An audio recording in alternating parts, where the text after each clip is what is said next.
Welcome, everybody. Welcome to the No Name Musicast. My name's Tim, and this is Joy. And we're going to start the show with our top tips. Now, this is a new section that we've been doing on the show. And Joy, do you have a top tip for us? I do. And to be fair, it came out of the fact that I was eating Pringles earlier today. Okay. So if we're eating Pringles, you know how Pringles are shaped? Are Pringles a thing in Europe, Tim? Yeah, I mean, they weren't a thing growing up. They were a thing that came later, but you had Walker's potato crisps, and then, they'd come in a bag, or you'd get we used to get these ones as well. I can't remember. I think it was Walker's who made them. They was in a white bag, and they were unsalted, and they had like a little blue packet of salt in them, and then you could tear the little blue thing off, put it in the crisps, and then you'd shake it, and then you could make them as salty as you wanted. And Walker's is the same brand as Lay's, I found out. It's the same company. Yep, exactly the same. So, I don't know whether it always was the same company, whether Lay's bought Walker's or Walker's bought Lay's, but yeah, certainly Walker's crisps is what I grew up with. Yeah, I just know that in Europe, if you see the Lay's, like you see a Walker's bag, it's identical to a Lay's bag. It just has the name changed. Anyway, so point being, it is a potato chip fact. Okay. So the potato chip fact is, Pringles are kind of, and this might be, I don't know how many people are listening from different places. We have people on different continents. Pringles are kind of shaped like a duckbill, like they've got like a bend in them. Mm-hmm. So it turns out that the seasoning is designed so if you set that little curve where the curve is up and it sits on your tongue perfectly, they put more seasoning on the bottom. So if you set it in your mouth right, you taste it better. So when you're eating Pringles, make sure you've got it's shaped like a rainbow. So the rainbow, like how you see a rainbow going up like that, you set that on your tongue, and supposedly it makes it have more flavor and it tastes better. Oh, there you go. There's my tip. I didn't know that. Well, I have a tip for you, and this is a very bang up to date tip. So if anyone out there is an essential worker or somebody who has a compromised immune system or somebody who's over the age of 65 and you decide that you wanted to get a COVID booster, I recommend you do. Science is great. Get vaccinated. However, do it. If you do, expect all those things that happened to you on the second one to happen again on the booster. Tim got his. Joy goes to get her Sunday. Yeah, I had mine, and it wiped me out for 2 complete days. Wonderful. And the last one knocked me out for a while, so I'm just predicting Monday's going to be a rough day for me. Yeah, it's going to be rough, let me tell you. Yay. Well, now that you guys have learned about COVID and Pringles, I feel like, Tim, we're going to have to record a jingle between the two of us, and it's going to have to be a jingle for the tip of the day. Exactly. We're just going to have to do it. if only we knew somebody who knew how to play music stuff. Maybe a listener could help us out. Maybe we'll have a competition. Whoever can send us the best jingle gets on the show. There you go. If you're listening and you can do a jingle for like Tim and Joy's top tips or tip of the day or whatever you want to call it, send it in. And if we like it, we will use it. And Tim and I could possibly do some maybe we'll add some backing vocals to it or something for you. We could even fancy it up if you want us to. But whoever sends us the best one, and given I've lost track of when these episodes come out because me and Tim record them in the future or in the past, and you guys hear them in the future. Wow, it sounds like we're traveling when I first said that we record them in the future. It might be a few weeks before we make a decision on the actual podcast. There you go, Tim. We have to post that on the Facebook page that we're doing a jingle competition. There you go. I think we will definitely do that. Okay, so on with this loosely themed music podcast that we have. It's becoming a tip of the day podcast with slight music sprinkled in. There you go. So this week it's my turn to pick the topic, and I have decided that this week is going to be the music of Miami Vice. I like that choice. So here's a question for you, Joy. Did you ever watch Miami Vice when it was on, or have you seen it subsequently? Seen it subsequently. I've seen episodes of it. I know what it's about. I've heard songs on it, things like that. Yeah, so Miami Vice ran from 1984 to 1990. That was when it was originally Yes, to aired. remember, I was born in 90, Tim, so... Yeah, I keep forgetting that. See, like, when I was a kid, Miami Vice was one of those TV shows that was on BBC Two at, like, 10 p.m. on a weekday. And all the cool kids at school claimed that they'd watched it. And then, you know, obviously I was not a cool kid because I wasn't allowed to watch it. But, you know, the cool kids, oh, you see Miami Vice, blah, blah, blah, blah, blah, blah. Well, they probably didn't see it, but it's beside the point. But things about Miami Vice, when they created Miami Vice, what they were looking for, the original brief for Miami Vice is that it was just MTV cops. That was what was on the brainstorming sheet when they were developing Miami Vice. And it really appealed to the MTV generation because, you know, MTV played long-form music videos. And Miami Vice, unlike other TV shows of that kind of era, like a lot of other TV shows of that era would have music, even up-to-date music, in the show. But what Miami Vice did, they played the whole song. Yeah, which is really cool. And they usually picked pretty good songs, too. Yeah, so I have I have all the songs in all the episodes, and I was just going to sort of go through and cherry pick some of the best ones from there. But just some other things about Miami Vice before we get into the episode, the songs from the episodes. So famously, in Miami Vice, there was two cars which are very iconic. There was both Ferraris. There was a Ferrari Daytona, which was the black car, and then the white car was a Ferrari Testarossa or Testarossa, however you want to say it. I would say Testarossa, but potato. Yeah, I'd say Testarossa. The Ferrari Daytona, the black car, was not really a Ferrari. It was a Corvette with a body kit. And apparently Enzo Ferrari was a fan of Miami Vice, and he didn't like the fact that his brand was being misrepresented in this big TV show. So he personally sent them to Ferrari Testarossas to use. I can't really blame him. I probably want it to be the correct thing. If my car, whatever I built, was on a TV show, I want the proper one to be used. Exactly. So in the episode, of course, you have Don Johnson, who was Sonny Crockett, and they have Philip Michael Thomas, who was Ricardo Tubbs, and of course, you know, Crockett and Tubbs were the iconic two characters on there. The other cool thing about Miami Vice is they had lots of guest stars, like completely random guest stars, and I rewatched the whole of Miami Vice about 2 years ago. And like when the episode starts and you look and it says guest starring and you're like, really?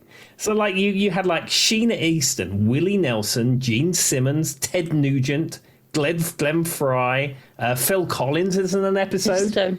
Yeah, James Brown is in an episode. Little Richard, Eartha Kitt, G. Gordon Liddy's in an episode.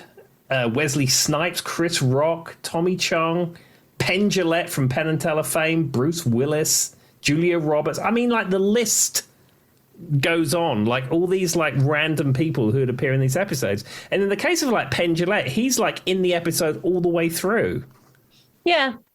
I remember the Phil Collins episode. That's one that stands out to me that I thought it was incredibly random. Yeah, he's like a game show host. And, of course, he's mixed up in drugs and vice and... Well, they were trying to defeat the Florida drug ring, Tim. So, I mean... There you go. what more do we expect? And then, I mean, I still think it's weird that he had a pet alligator named Elvis. Yeah, and he lived on a boat. And you know, the funny thing is, when you rewatch that, it's like top 80s-tastic.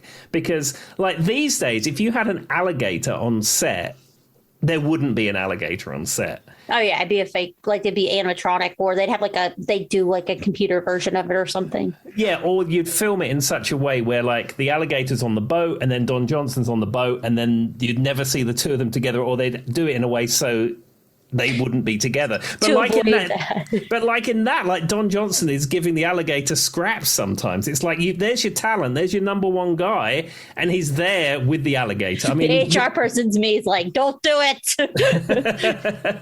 Why did we bring an alligator on set? That was the 80s, man. They were different. Have you actually, on that subject, have you ever seen a 70s TV show called Vegas? VEGA, and the S is a $?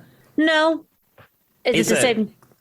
Well, the funny thing about that is there's an episode of that where the main character is driving along in his Pontiac or whatever it is. It doesn't matter, but it's a soft top car, and he has a lion sitting in the passenger seat, and it is a real lion.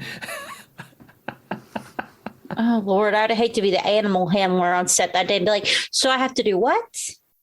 You said what? I'm usually here for dogs, donkeys. Oh, cool, lion. Yeah, got it. but there you go. Anyhow, all right. So we with all those big animal stories, we are going to get into the music of the episode. So we're going to go back to Phil Collins because one of the most iconic scenes from Miami Vice is In the Air Tonight. And I don't think he appears in that episode, but there's a scene where they're in Miami and they're in the car. It's actually the black car, the Daytona, and they're both driving along. And In the Air Tonight is playing. And as I said, they play the whole thing from beginning to end. Well, and that's like what, probably 3 minutes to 30-second long song. That's a long song for a CD show. But it's very interesting to me about Phil Collins because we talked about, not only is his music so good, he's like a musical genius of a sense. Well, not a sense, he just is. Why does he have to go so hard on every song? Like every song that comes out of that man, it's like it's such like a triumph. Like every song just goes so intensely. Do you know what I mean? Yeah, I suppose he's giving his all. He really does. Like In the Air Tonight, like a big, the drum break and the intense background. And I imagine it makes for I can see the juxtaposition with them driving off in a car and how it would work and that kind of thing. Especially very Miami Vice, new wave. They kind of went for that new wave kind of feel. But yeah, everything Phil Collins does, he just goes really hard. Are you aware of the story of In the Air Tonight? That's not the one where they thought he saw someone being drowning or something. I heard a rumor about that one. Okay, continue. No, In the Air Tonight is an attack on his ex-wife. Oh. So what happened? He started to get famous and he went out on tour with Genesis, and he came back. And their marriage, I think, had been a little bit rocky. So he comes back off tour, back to their house. The house is completely empty, apart from his studio. Oh. Well, that makes sense now that I can feel it coming in the air tonight. No. Yeah. Interesting. I guess, well, isn't that weird, though? Sometimes you don't pick up on, like, the meanings behind songs until someone tells you, and then you're like, oh, I hear it now.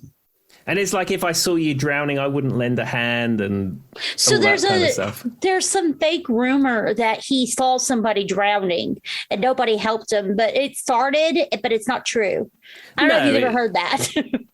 I mean, that's just somebody who doesn't know what the song's about. I mean, it's all just like metaphorical, drowning, etc.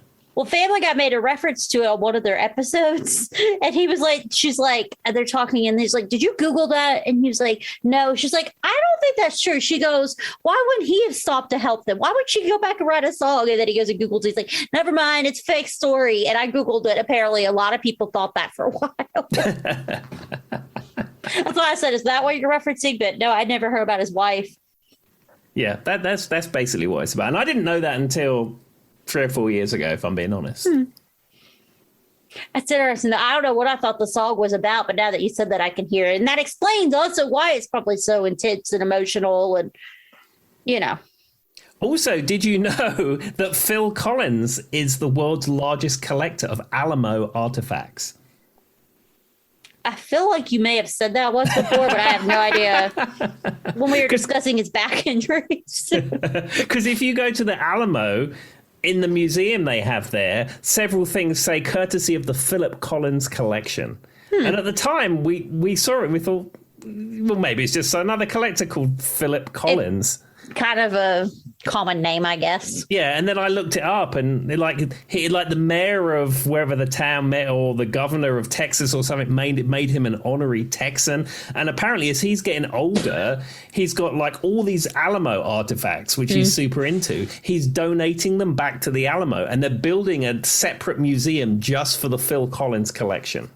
That's such a random thing to be obsessed with, though. But, you know, we don't pick our obsessions. They pick us. There you go. We're not judging you, Phil. We're just it's just telling random. everybody. Exactly. All right, what's our next song? Okay, so another song which is iconic in Miami Vice. And this is a scene where I think they're on a particularly shady part of Miami, and there's some ladies of the night working, and there's drug dealers and all this kind of stuff, as is in a lot of these episodes. And it's Relax, Frankie Goes to Hollywood. Okay.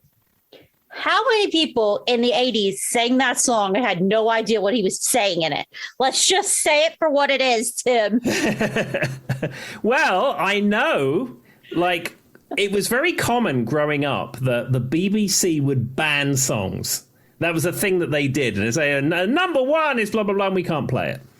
And Relax, Frankie Goes to Hollywood, they played it for a long time until somebody woke up and went, oh, that's what that's about. The crazy part about it was I was watching a video and she figured out what she was like, me and my brother were in the backseat of the car singing that as children.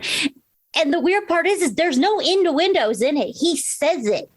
Exactly. Like, there's no hiding what the song's about. And I mean, we were a PG podcast, but I'm just going to state a fact.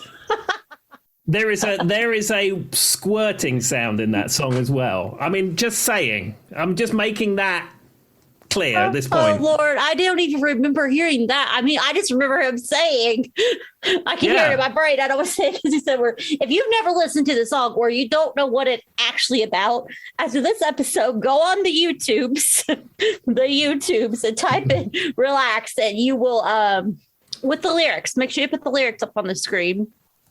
There's probably a lyric video. And in fact, if there is a lyric video, we'll put it up on the Facebook page.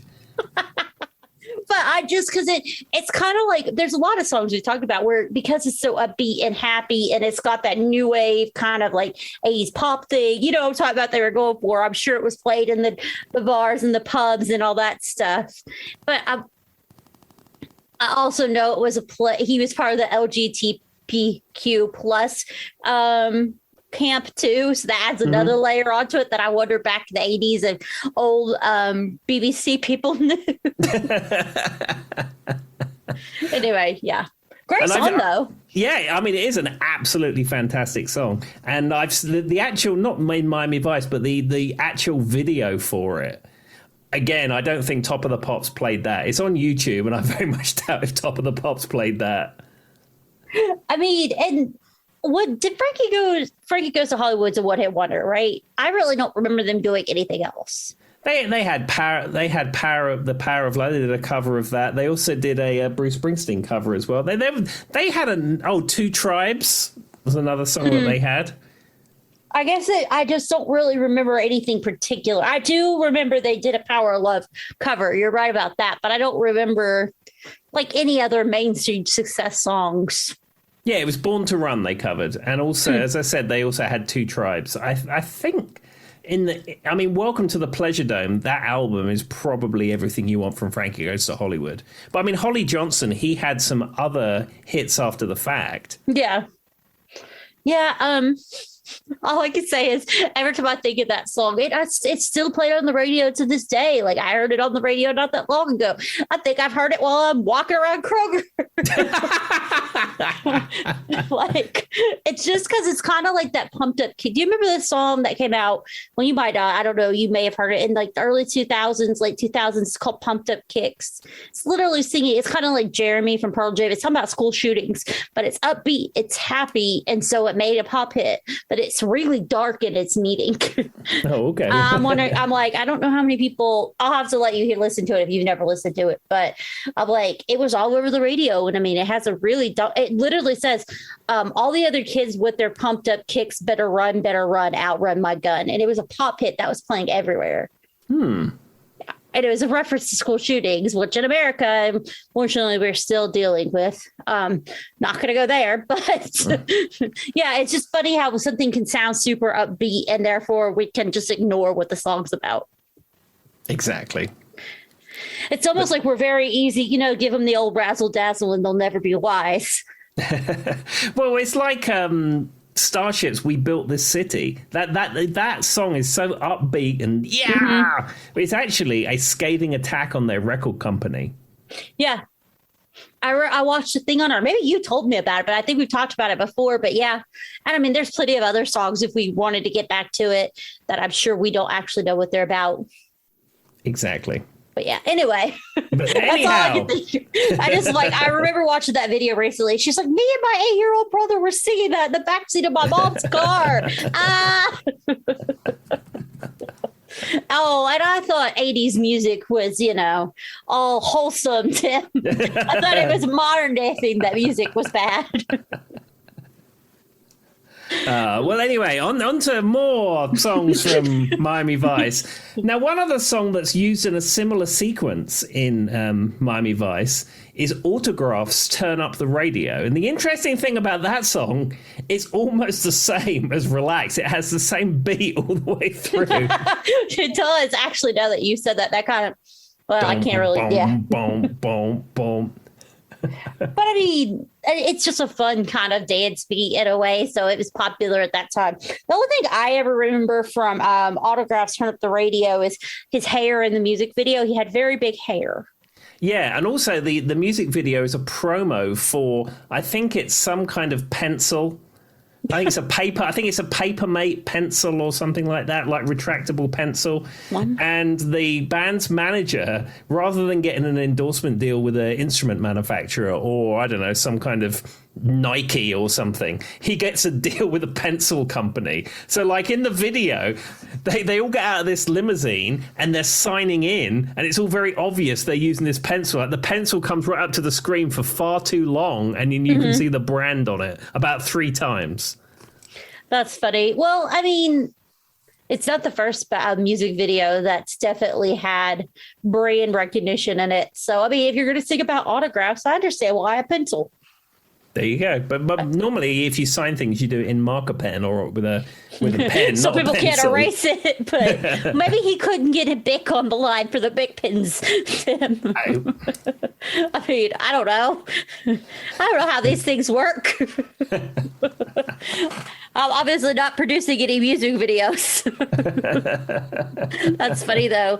I always love, though, when you watch a music video and the product placement is so in your face. It's like, here's this Sony radio that I'm playing this song on, and it zooms into the camera. Then 5 minutes later, somebody else has got a Sony phone and it's like, Sony phone that I'm calling this person on. That's like Katy Perry's Waking Up in Vegas video. Now, that video has a Nokia phone, a Nokia smartphone in it. Yep. And it's very prominently placed about 4 or 5 times in the video.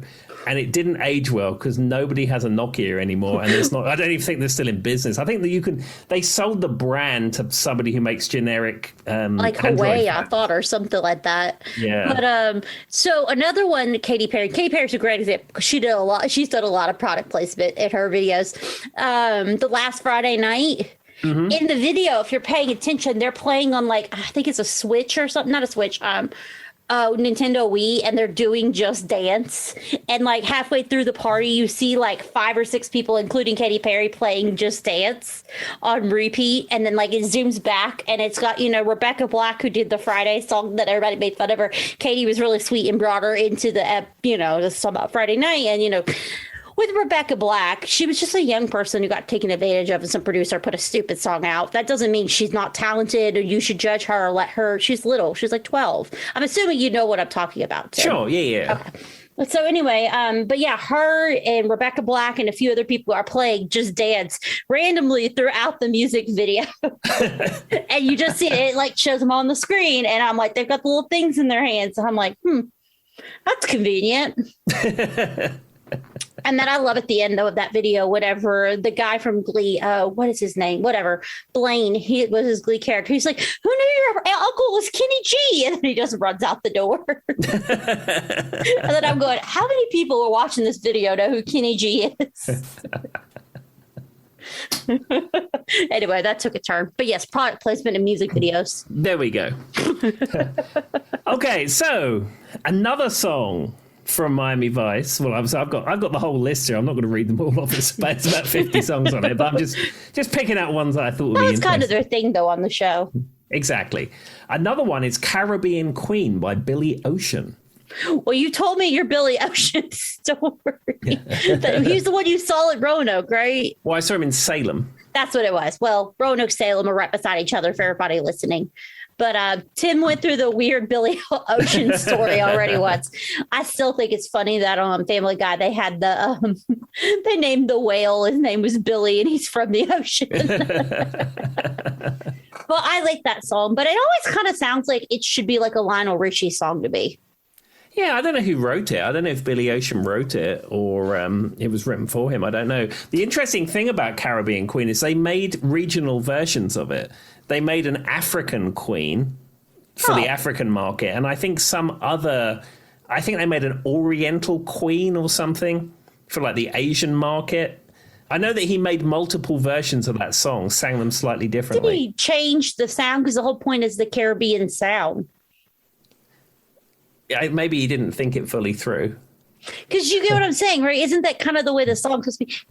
Like the whole background of it kind of has like a Caribbean feel vibe. At least that's what I always took it as. Of course, I've never really been to the Caribbean, so maybe I'm just thinking that. Maybe. But I Googled it and I gave it a Goog, and it looks like Billy Ocean and Keith Diamond wrote Caribou. Yes, Caribou. Caribbean Queen. That's also another remake he did for the Midwest. It was called Caribou Queen. Yep. He's so prolific, Billy Ocean. I mean, once he gets going, you can't stop him. He re-sings 3 lines and boom, there's a new version. I know, he's so prolific. I can't even get him out of my dreams and into my car. No one. Look at you. I'll be here all week. Somebody out there's going, oh God, this is terrible. But no, like Caribou Queen. If I write a song for the Freak Jam Secret songwriter, I'll put in a Caribou Queen reference. That's the extent of what I could write.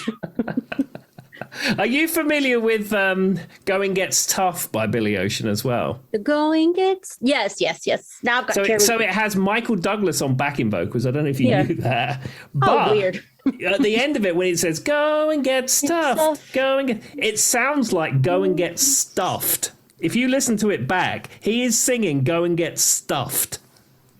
See, I wonder how many people, because, I have the Caribbean stuck in my head. So I hear the lyrics to that, but it's to the rhythm of Caribbean in my head. But what I was going to say is so he goes, the going gets tough.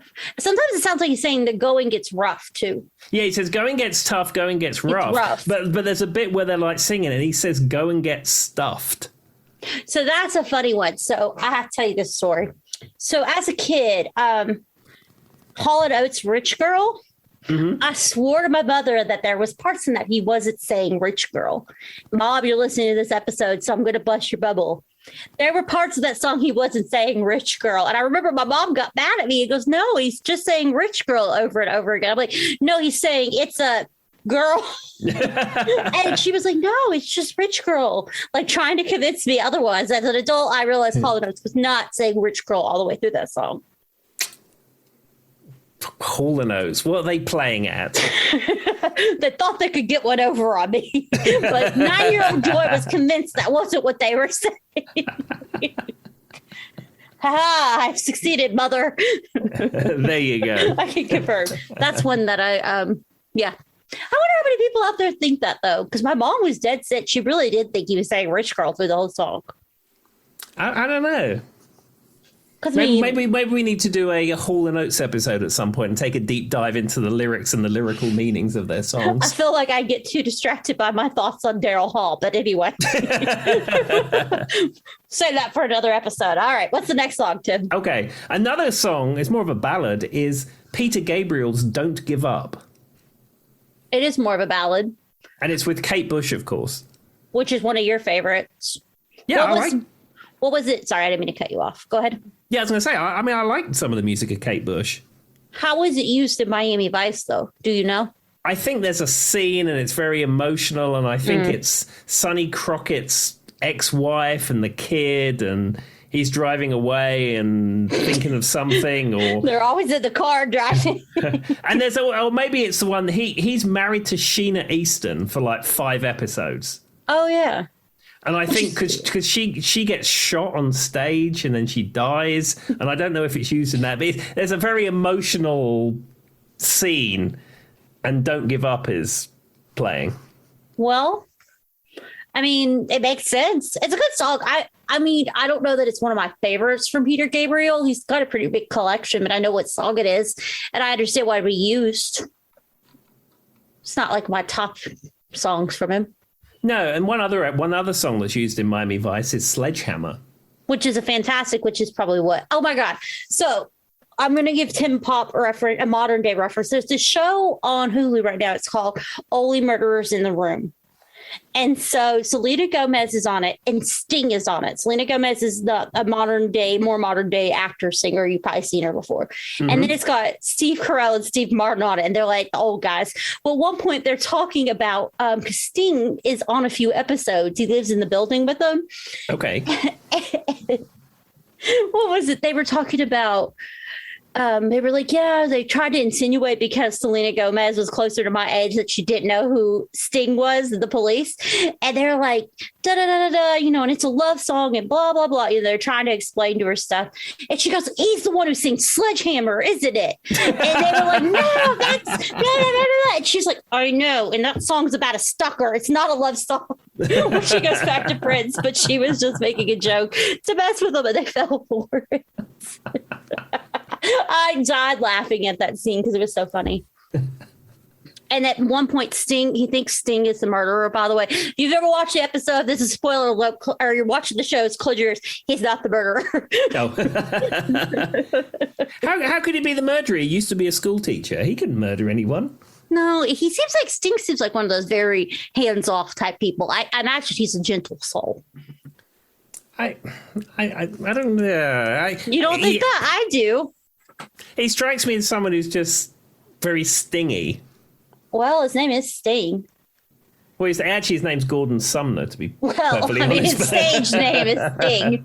So. Do you know why he's called Sting? No.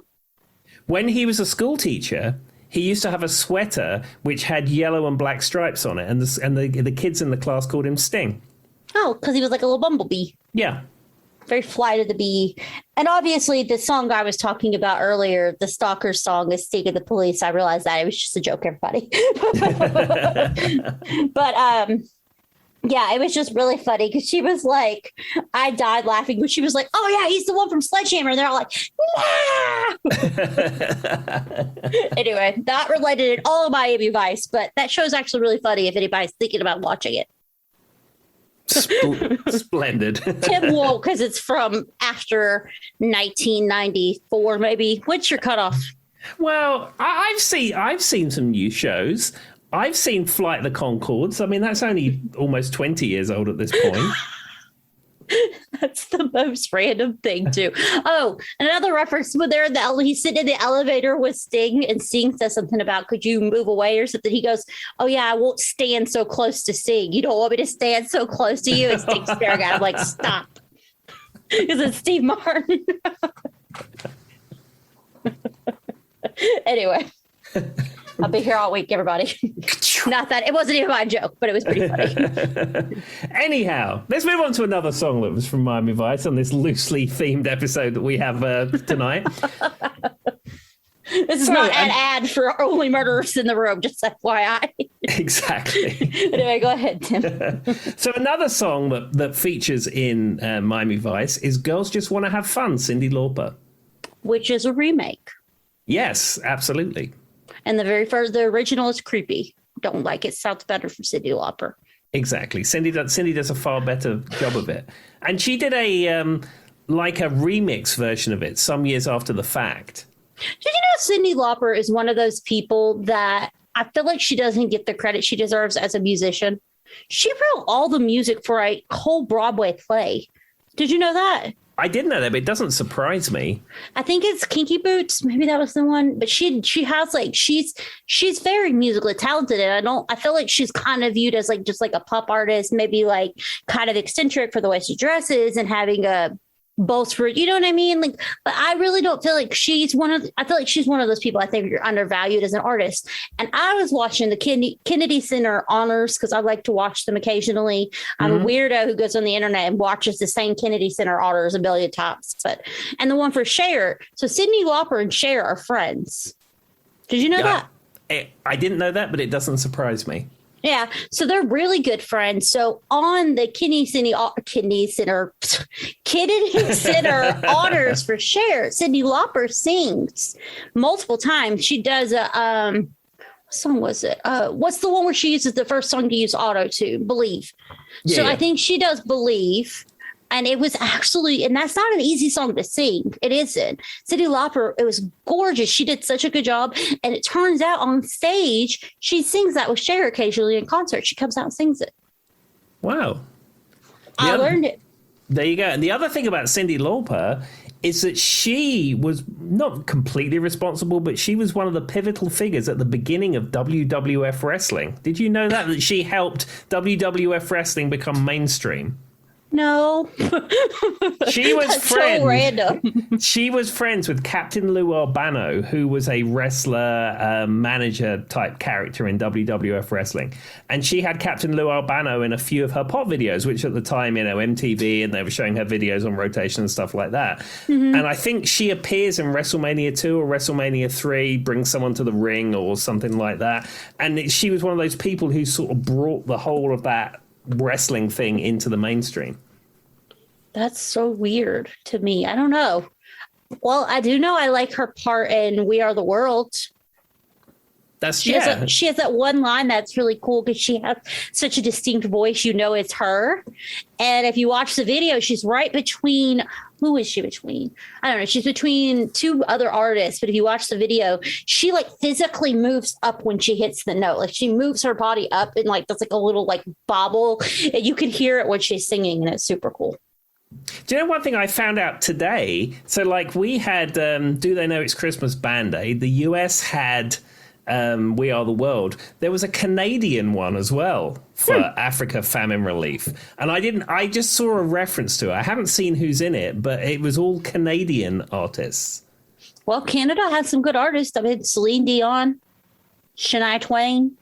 Bryan Adams. I was thinking Justin Bieber, but I don't want to put him in this category. Not that I don't like him. I just don't associate him with like Celine Dion. And of course, astronaut William Shatner. There we go. I mean, I'm sure if we spent some time, we could come up with some more. But those are just the first ones that come to mind. And Ian Blackwood, of course. Oh, He my understanding of Canadian music artists, he is the premier Canadian music artist, so I understand.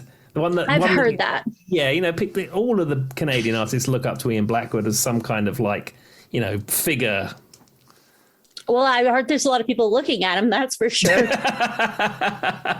Well, I know two people. I know one person in particular, but that's a story for another time.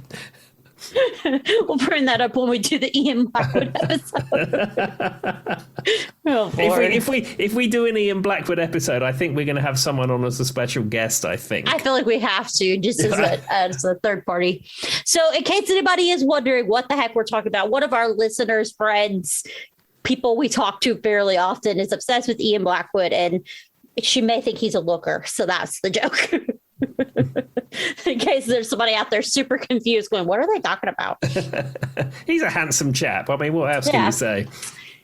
Go give him a goog. There you go. Anyhow, back on the realm of Miami Vice songs. So another song that's in Miami Vice, Hit Me With Your Best Shot, Pat Benatar. Glee one time did an episode where they sang Hit Me With Your Best Shot and they were playing dodgeball. I don't know why, but when you said that, I'm on the TV show around tonight. That's what I probably because Miami Vice is a TV show, but that's what I thought of. Which, I mean, iconic song. I've sang it in karaoke plenty of times. I feel like it's kind of a karaoke staple. That's true. I mean, for many people, the definitive version of Hit Me With Your Best Shot is the version I recorded with Jenny about a year ago. That's available on YouTube. I can see how Jenny's voice would work so good with that too. Yeah, and I may feel compelled to post it up in the Facebook group. I don't know. Shout out to you, Jenny, if you listen. Your voice is gorgeous, and I feel like that would work so perfectly. It's a fun one to sing too, or perform in general. I mean, even to be a musician on, it's got such a cool sound to it. Plus, Pat Benatar is like, I feel like she was one of the prolific female artists in different genres because she's kind of more of a rocky kind of, yes, it's a pop song, but she has more of a rocky tone to her voice, I would say.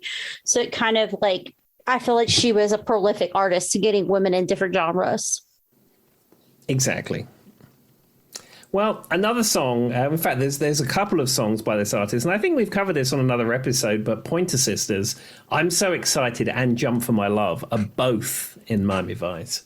That's one of those are the ones that I say I feel have been used to like 37 shows. I feel like I say that every episode, but it's true. I mean, we've covered it. The Pointer Sisters are like a godsend to me. It's just good, well-written pop music. And their voices are so good. Like the tone to their voices, their ability to hit some of those notes are like out of this world, like just everything about it. It's perfect. And I see how it would be perfect for Miami Vice. Exactly. And another song, actually, that I've just seen on the list, which is with not Pointer Sisters, but is Missing You by John Waite. I don't know that I know that song. You never heard that song? How does it go? I'm missing you at all. Missing you. No, I've heard it. I just didn't know it by name. Yeah. Is he like, does he have other music? That name doesn't sound familiar to me at all. I don't know. I think he's maybe known as the Missing You guy. Okay, that might be why I didn't recognize it when you first said it. You know when Conan O'Brien had the Tonight Show for about 15 minutes? Yeah. And then he got kicked off NBC, and then he went to TBS. All the promos for TBS had Missing You, as they said, coming soon, next month, Conan. And they played the Missing You song. Oh, I mean, I think it's one of those things that I've just heard on the radio. It's kind of a radio hit. Mm-hmm. But yeah, now it's in my head. Thank you for that. Yeah, I don't think I would have ever known what that guy's. I don't even know if I know what he looks like. No, I'm gonna have to go look it up after the show. No, if he walked in the room now, I'd be like, "Are you him?" I honestly don't know. Why are you in my house? Did you steal my trash can? Maybe that's right. John Waite of Missing You fame, but he was missing a recycling bin, so he came down the road and he nabbed my recycling bin. There we are, ladies and gentlemen. Finally. We found out what happened to it. I'm officially a detective. Did anyone come back for the recycling bin you stole, essentially? Because you're like, this is probably mine, probably not mine. Maybe they took mine. Has anyone claimed it or anything, or you're still using it? Well, I'd like to go on record and say I didn't steal the recycling bin. Okay. I'd like to go on record and say I moved it from one location to another. It's not like I locked it up. It's at the side of the house with my neighbours' recycling bin. He's got a bicycle lock wrapped around his recycling bin from now on. This is what I'm going to do. I'm going to fix it. I'm going to fill it full of cardboard from Amazon deliveries. And then when it's completely full, like I normally do, I'll wheel it to the end of the road. They collect our recycling every 2 weeks. And I will take it on the recycling day. And I will put it at the end of the road. And I will let the town empty it. And you know what? I'm not going to collect it on the day. No. I will go the next day and pull it back. And if it's still there, it's mine. That's a fair assessment. That poor recycling bin, it's going through like a whole, Tim's got like a whole project set out for it. I've got a spreadsheet. It's a whole thing. There's a diagram on the little spreadsheet leading out to the road exactly where Tim's going to drop it. Y'all laugh, but Tim has a lot of Excel spreadsheets. He does. I have a lunch Excel spreadsheet. I think we may have covered this, but I have an average expenditure and all the places locally I can go to and how many times I've visited them. But then don't you have a spreadsheet of how many times people have said you're Australian and things of that nature too? I did that for a year. For 1 year, I put down like, I like your accent. Well, where are you from? Do you go back often? Are you Australian? Things that people ask me continually. I did it for a year and then I pulled from stats on it. After a year, I got fed up of doing it. But I did it for 1 year and I still have it. What was the weirdest, what's the weirdest thing you've heard besides like Australian, Scottish, British, whatever? Mostly Australia. People want to know if I'm Australian, but that's not. Looking at my stats, that wasn't many. Well, to be fair, Tim, I actually, from an American, like, from someone who has not spent any, like, a lot of time in England like you have, like, I've been there, but I didn't spend any crazy amounts of time. I was there for like 3 days. Australian and English accents aren't that far, like, for our ears, American ears. I would actually say I think Australian's closer to the way I hear English people speaking than like Scottish or Irish. There's something very similar in the accents. Australian accents got more of a twang to it, but the thing is, like, growing up in England, certainly growing up in London, you meet a lot of Australians because I think I could be wrong with this, but I think if you're under the age of 30, because they're both in the Commonwealth, it's easy for Australians to come to England and England to go to Australia and then work for a certain period of time. You can get like a 2-year visa or something like that, and it's easier to do than it is normally. So you meet a lot of Australians in your day-to-day. And likewise, folks from South Africa as well. You meet quite a lot of people from South Africa. But I think that's just because London, and certainly West London, is very diverse. So you meet a lot of people from different cultures and different accents and things like that. But to my ear, I can, you can tell straight away that someone's an Australian. But I can see that if you're not hearing that stuff every day and you didn't hear it growing up at least, it would be easy to make that mistake. Well, it's kind of like for me, when people hear me talk and people make comments about, I do have kind of a Southern accent. It's not distinct, but I'm sure, Tim, you've heard it before when I'm speaking. I do have one because I grew up in the South. Like, I've had people, ask me, are you from like Texas or something? To me, like, a Texas accent is completely different than someone from Southwest Virginia. But if you're not hearing it every day, I could see how you could make that crossover. But anyway, moral of the story is I do see how people could get Australian if they weren't 100% sure.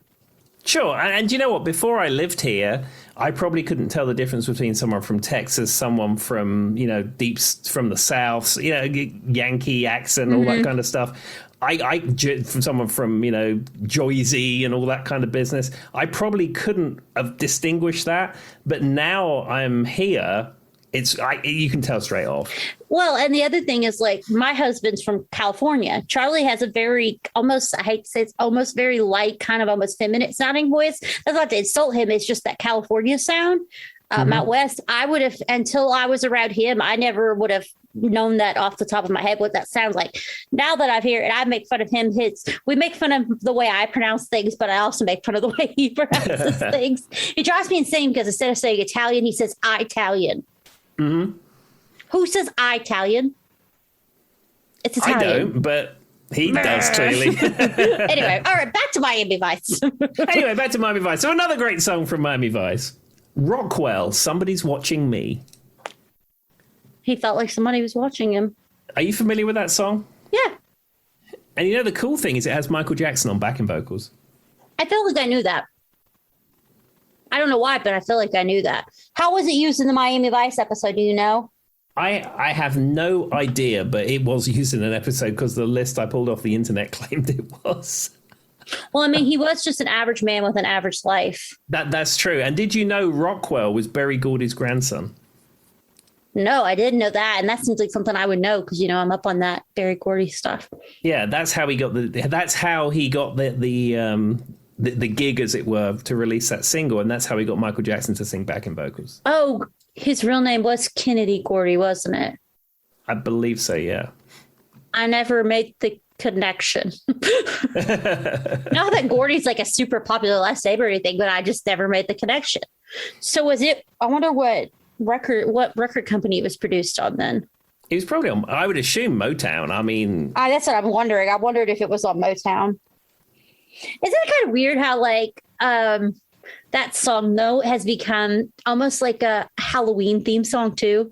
Like, I feel like if you go into Spirit Halloween, it's a toss up between if you're gonna hear like I always feel like somebody's watching me, or Thriller. You know what I mean? Like, I feel like it's become associated with like horror type stuff in Halloween. Here, actually, I have a question for you. You can answer this for me. And I was thinking about this the other day. So here in the United States, we have a company called Spirit Halloween. And what they do is they take over shops that have closed up and then they reopen them for like 2 months and it sells Halloween stuff. Yeah. How does that company remain profitable for the other 9 months of the year? Aren't they owned by like Spencer's or Hot Topic? Their Spirit Halloween is owned by somebody else that's also a store. Oh, what is I want to say it's Hot Topic or Spencer's. And so what they do is Hot Topic or Spencer's, because see, it was only a thing, like it did, like when I was a kid, there was no Spirit Halloween. It only became a thing maybe early 2000s. Mm-hmm.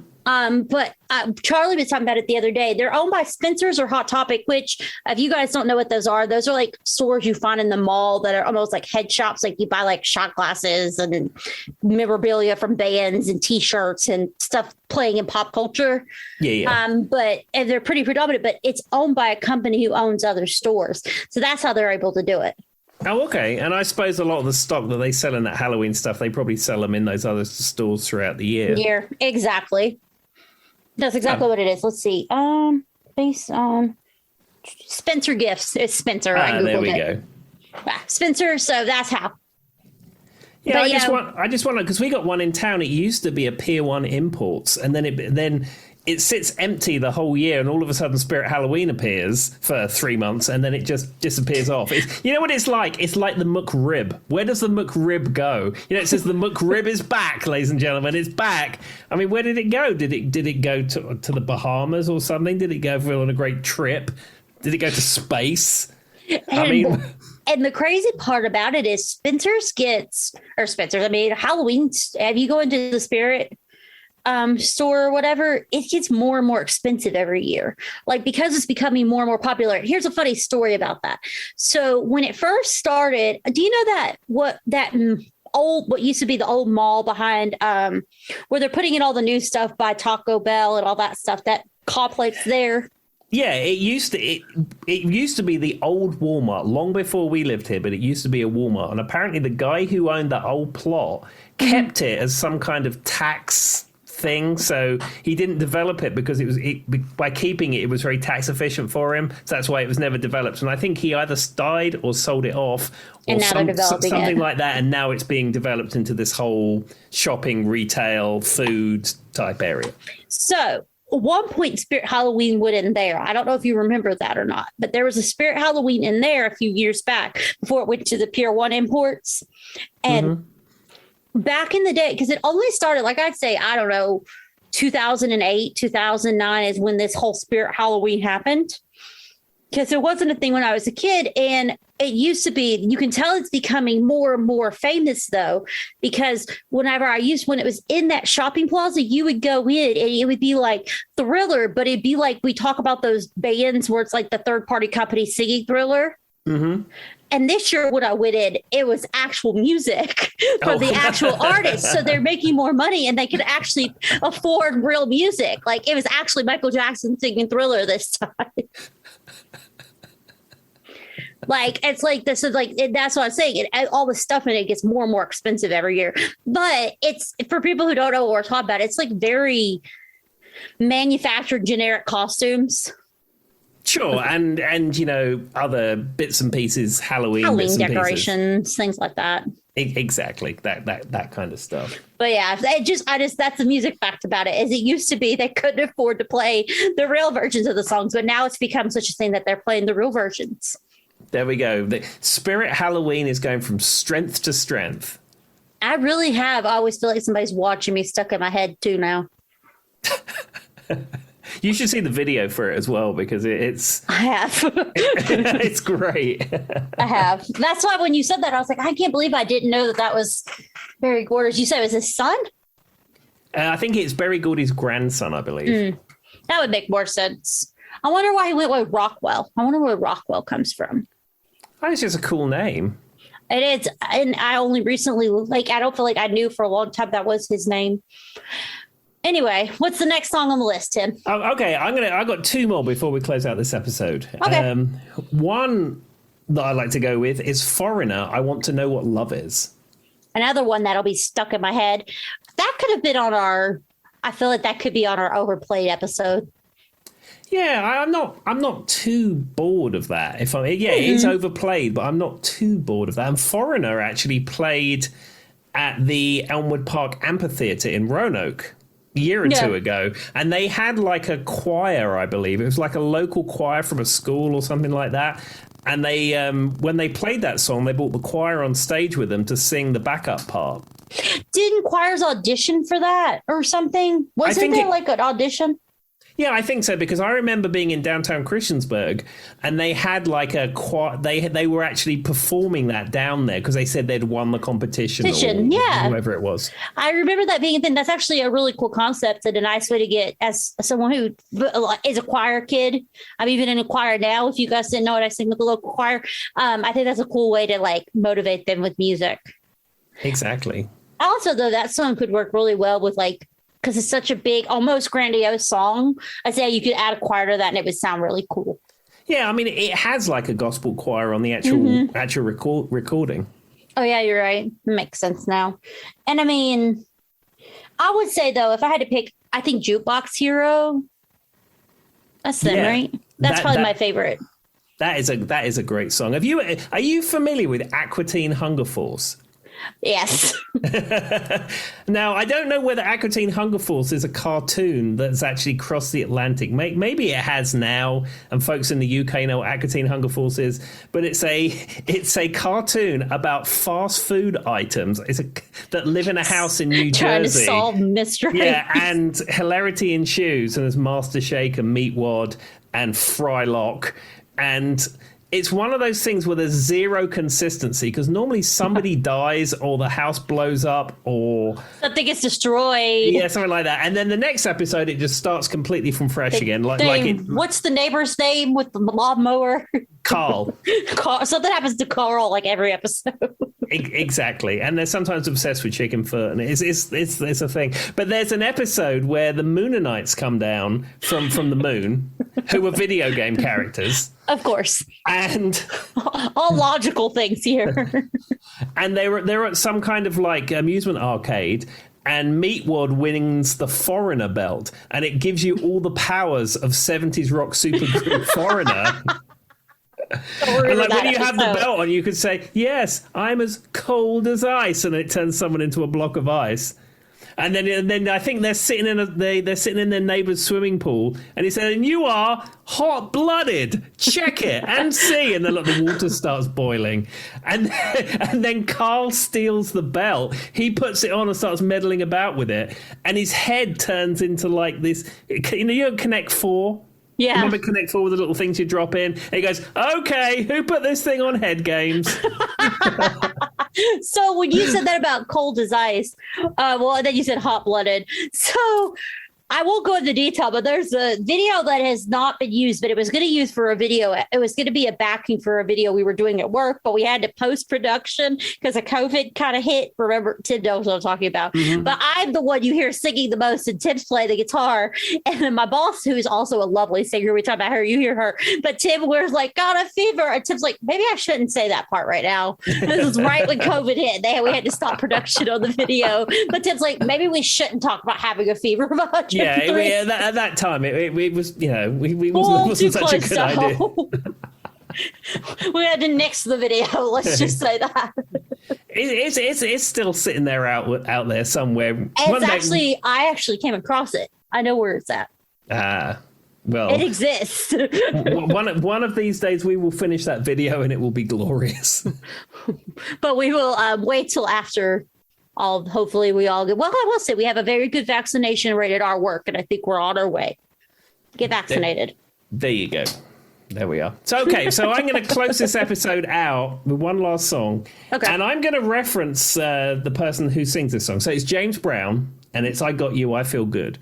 Now, It's not so much the song for this. James Brown is in an episode of Miami Vice. Now, you think you've got the legendary artist James Brown in your TV show. And in fact, he's in this in Miami Vice all the way through. He's a central character. He's a plot point to the whole episode. And lots of Miami Vice episodes are really good. I mean, like, Hannah tolerates my 80s TV viewing. But, she's watched some of these with me and thought, this is actually a really good episode. Yeah. The one with James Brown is probably the worst episode of all 5 seasons. You mentioned it once before, but you didn't go into detail. But it was absolutely terrible. So they did him a disjustice, is what you're saying. Yeah, I mean, like, if you have legendary singer James Brown, I mean, why do you give him that episode? It's terrible. And make him a plot point throughout. Like, put him in it for 30 seconds if you're not going to give him something worth doing. Yeah, I don't know. It's like sort it out, producers from the 80s. Well, as a big Blues Brothers fan, that's what I always think of, that opening scene in the original Blues Brothers movie where he's playing in the church. Sure. It's a great scene. That's a great way to put James Brown in something and make it cool. And I do know that from the Freak Jam community, Lee Aaron and his dad Barry, they saw James Brown at the House of Blues. I think it was probably Orlando. Oh, that's cool. Though I couldn't. It was at a House of Blues. Yeah. And James Brown at the end of his set took off his bow tie and threw it to the crowd, and Lee caught it, and I think he still has it. Oh yeah, I would definitely keep that forever. Yes, absolutely. Yeah. No. Well.